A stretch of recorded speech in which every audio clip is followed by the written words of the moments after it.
Sí, sí se ve para mí. Ya, genial. Bien, chicos, yo soy Frami Aguirre. Conmigo vamos a ver el curso de diagnóstico por imágenes. Desde ya quiero felicitarles porque, bueno, es muy temprano y muchos están aquí para poder aprender algo nuevo. Eso es muy importante, chicos.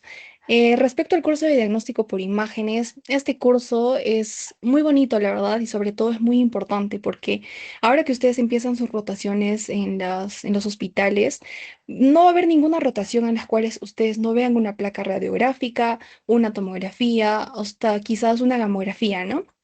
Entonces ustedes deben saber leer correctamente estas imágenes, saber cuál es derecha, cuál es izquierda, de repente saber si el paciente puede ser masculino o femenino, tan solamente viendo los huesos, ¿no? Entonces, también utilizar la terminología adecuada, ¿no? Llamar cómo se denominan los términos en una radiografía, en una tomografía, porque esto varía. Y sobre todo mencionarles que este curso no es para emitir diagnósticos. O sea, ustedes no agarran una placa y dicen, ya, el paciente diagnóstico neumonía. No es así. Esto sirve para poder reforzar las hipótesis diagnósticas, ¿ok? Pero en sí no es para emitir diagnósticos. Bien, ahora, dicho ello, ahora les explico sobre cómo va a ser la metodología en nuestra clase.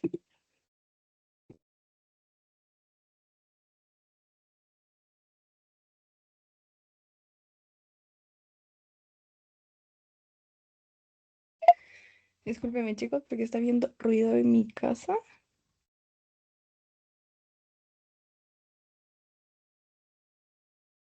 Ya. Listo.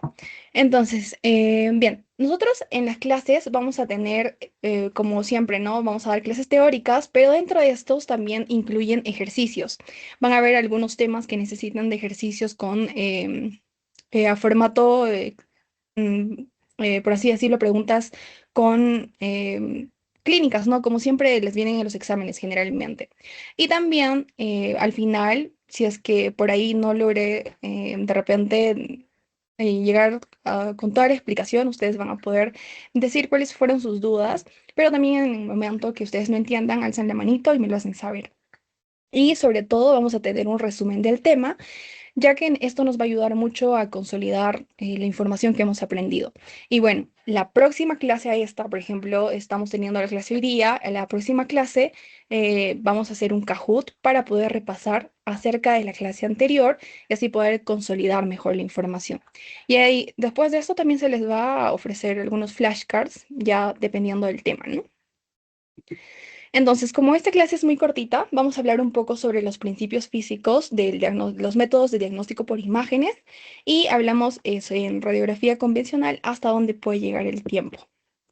Por favor, presten atención, ya que ahí vamos a tener unas preguntitas para que ustedes puedan ayudarme a resolver. ¿Ok? Entonces, tenemos a los métodos imaginológicos o a los métodos de diagnóstico por imágenes, se llama así.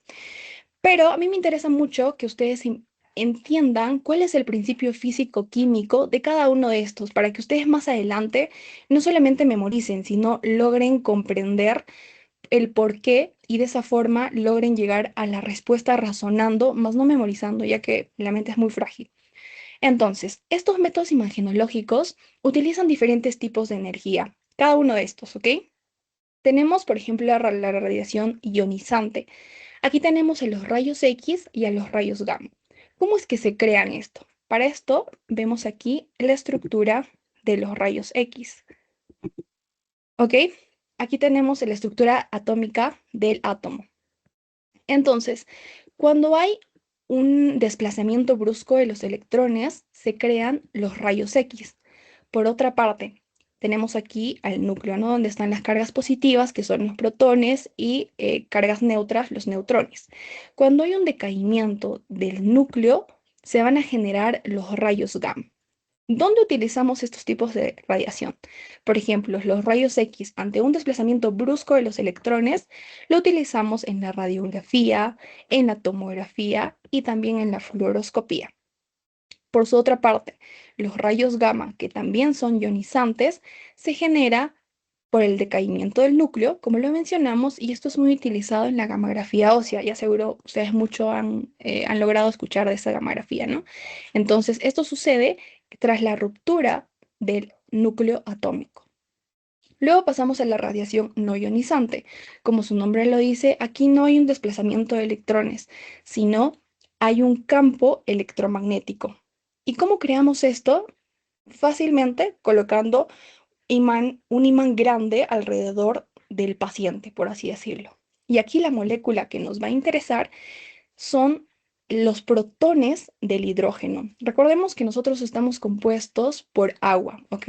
En mayor cantidad. Entonces, una molécula muy abundante es el hidrógeno. ¿Qué sucede? Cuando nosotros sometemos al paciente a este campo electromagnético, los protones de los hidrógenos empiezan a girar.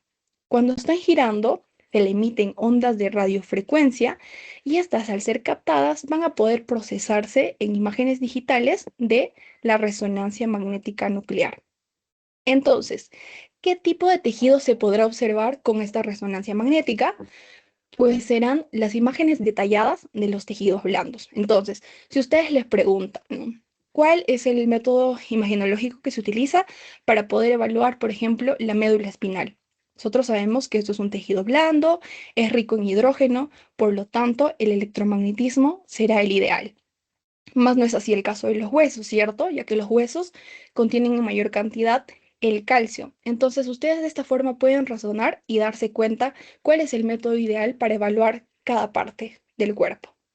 Luego tenemos el tipo de energía que es el sonido. Ustedes ya conocen esto, que es la ecografía. Aquí básicamente tenemos un ecógrafo que va a emitir ondas sonoras a alta frecuencia. A esto se le denomina ultrasonido.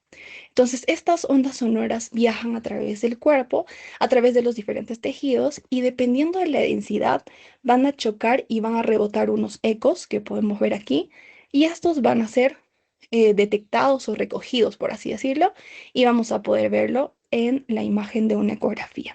Entonces, todo esto son como que los principios físicos para que ustedes puedan comprender un poco sobre qué tipo de energía se utiliza para cada método imaginológico.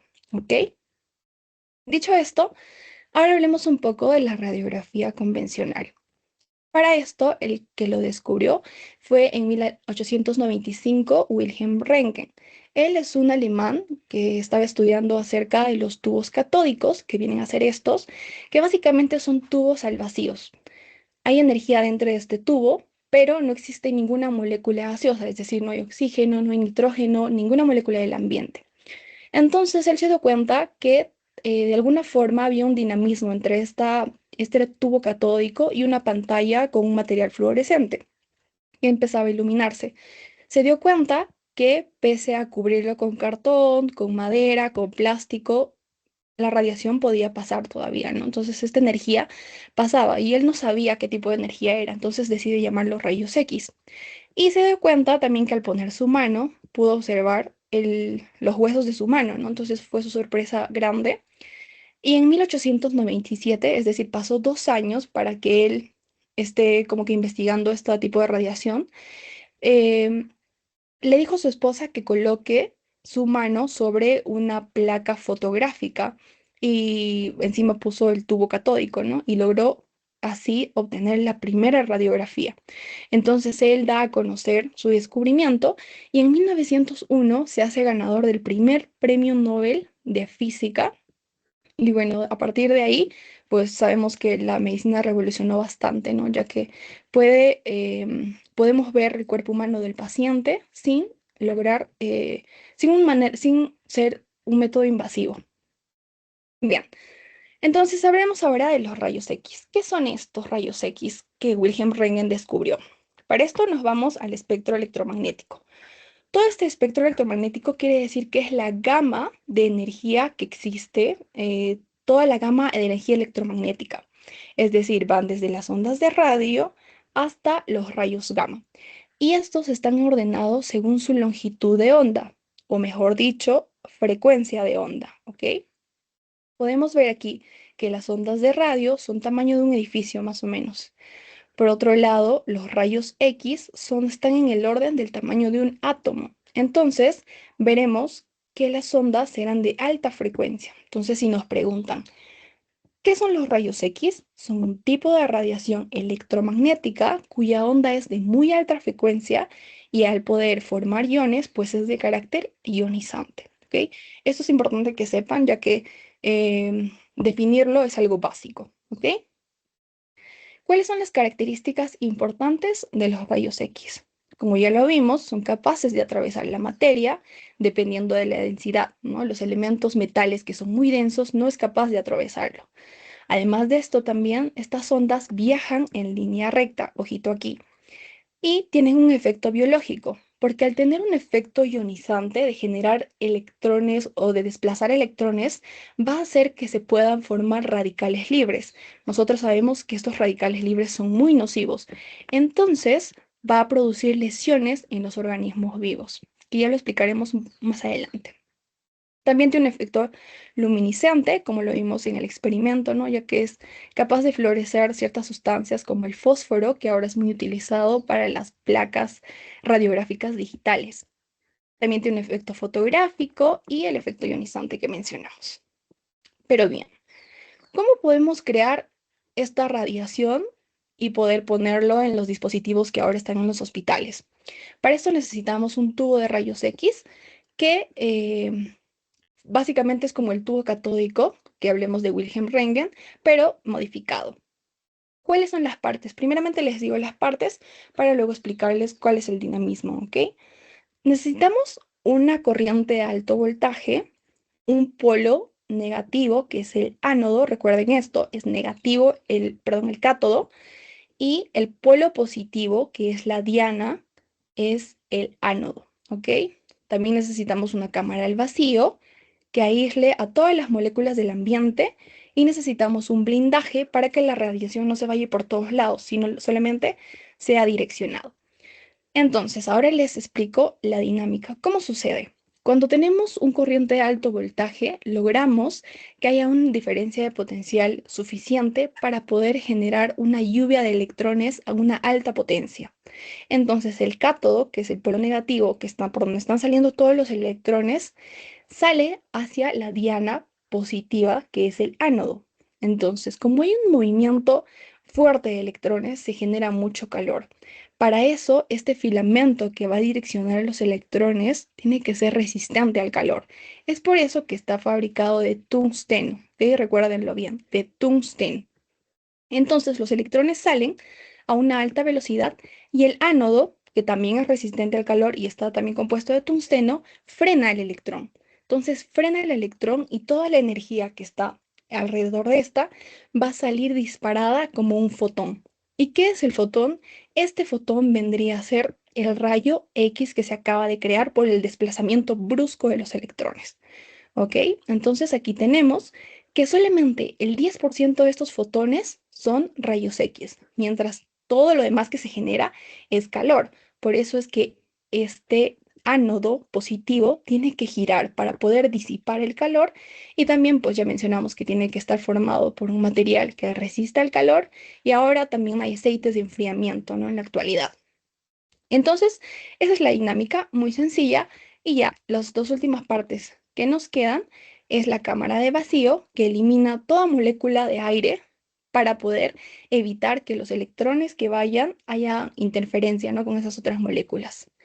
Y también necesitamos una cámara de blindaje que está hecho de plomo para poder direccionar los rayos X. Entonces, así de sencillo podemos ver que el tubo de rayos X está dentro de este aparatito que va a irradiar al paciente y está recubierto de un casquete de plomo. Tenemos una mesa donde va a ir el paciente y por supuesto tiene que ir también un receptor de imagen. Deme un momentito, por favor.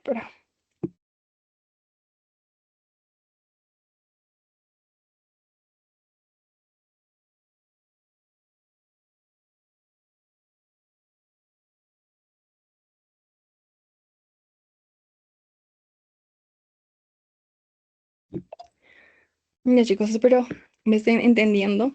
Tengo un poquito de malestar en la garganta. Entonces, como ya les mencioné, la radiación llega a la mesa donde está el paciente y atrás de esto tiene que haber un receptor de imagen, ¿no? Entonces, para eso las placas digitales que ustedes conocían de, no sé si alguno tenga, de repente tenga ahí una placa radiográfica o una tomográfica, va a estar compuesto de haluros de plata. Mientras que ahora, como ya es digital, pues están compuestos de placa de fósforo, ¿ok? Entonces, ese es el detector. Y por supuesto, también necesitamos un panel de control para poder nosotros calibrar los miliamperios, es decir, la corriente que llega, también los segundos, es decir, el tiempo de exposición a la cual nuestro paciente va a estar sometido. Y el kilovoltaje pico, que básicamente es cuánta radiación le va a llegar al paciente. Entonces, esas son las partes de un generador o de un equipo de radiografía. Y bueno, eh, ya creo que esto lo pasamos para poder responder estas preguntas. A ver, no sé si hay voluntarios o levantan su manito para poder preguntarles, por favor, quiénes quieren participar.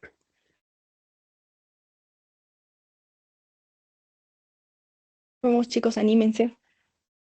Recuerden que la mejor forma de aprender es equivocándose. Esto es solamente de la explicación que hice. O si no, vamos por la primera pregunta y quien sepa me lo dice, ¿ok? Entonces, tenemos la primera pregunta, nos dice, indique lo correcto en relación a las propiedades de los rayos X. A, no tiene efectos biológicos negativos. B, no ionizan a los gases. C, no poseen un efecto luminiscente. D, tienen la capacidad de atravesar la materia. O E, se desplaza de manera curva. ¿Cuál sería lo correcto?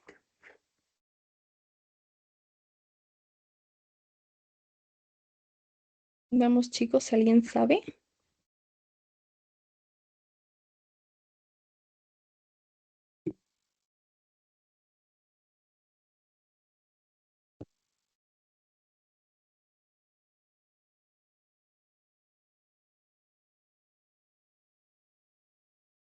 Bien, entonces aquí mencionamos, la primera nos dice que no tiene efectos negativos y recordemos que sí, porque al desplazar los electrones, pues genera radicales libres y esto es nocivo para nuestra salud, ¿no?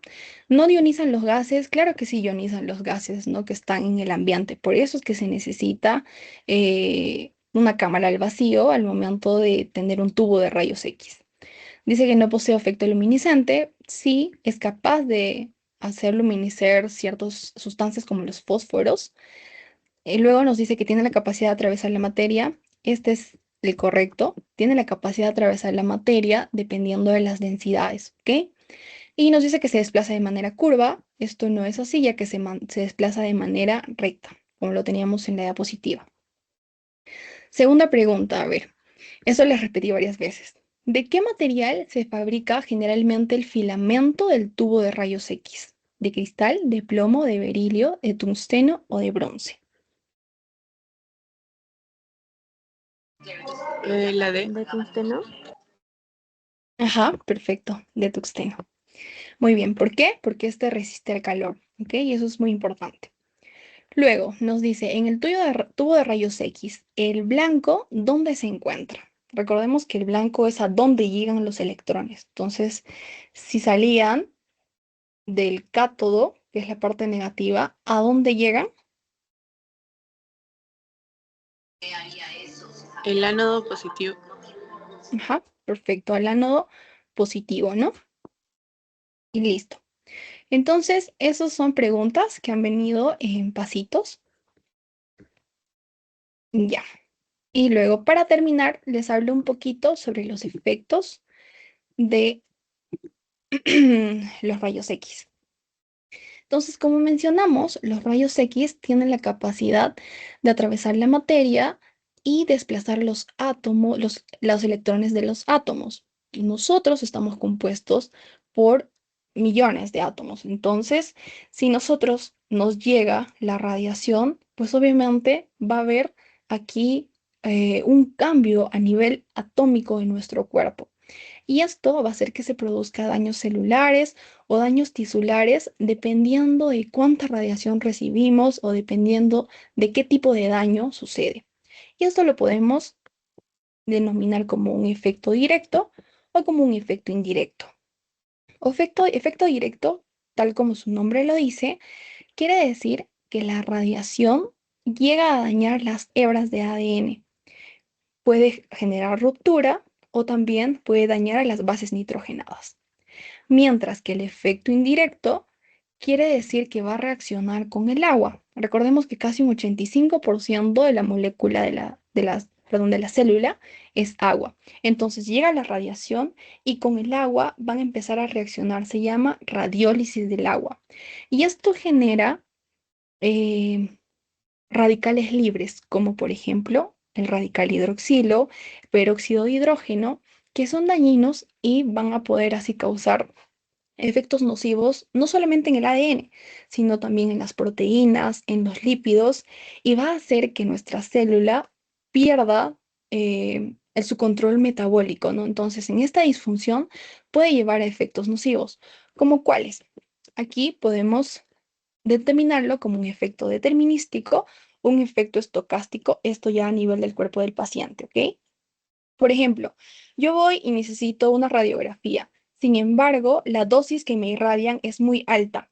Entonces, después de unas horas, minutos o hasta quizás días, lo que puede suceder es una necrosis de las células, por ejemplo, en esa parte que ha sido irradiado, ¿no? Entonces podremos ver un eritema cutáneo. Si es que la radiación ha llegado al ojo, pueden incluso formarse cataratas, ¿ok? Y por otra parte, el efecto estocástico más que nada tiene que ver no con una necrosis celular, sino con una proliferación celular. Es por eso que muchas personas que han sido sometidos varias veces a intervenciones radiológicas llegan a tener cáncer, ¿no? ¿Y cuáles son los cánceres frecuentes? Pues es la leucemia, cáncer de tiroides, cáncer de mama e incluso cáncer pulmonar. Estos son los más frecuentes en cuanto a la exposición por radiación. Ok, chicos, aquí tenía un poco más, pero creo que ya nos vamos a pasar más del tiempo. Así que vamos a dar el pase de Yanira para que pueda continuar.